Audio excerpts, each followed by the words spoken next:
Dear children, today we are going to do the planner of day 28. We are going to start with math, page number 19.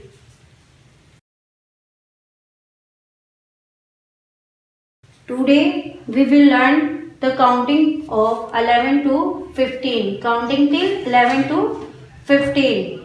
We already make the practice of 1, 2, 3, 4, 5 before.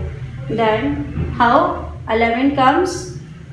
We will write two ones.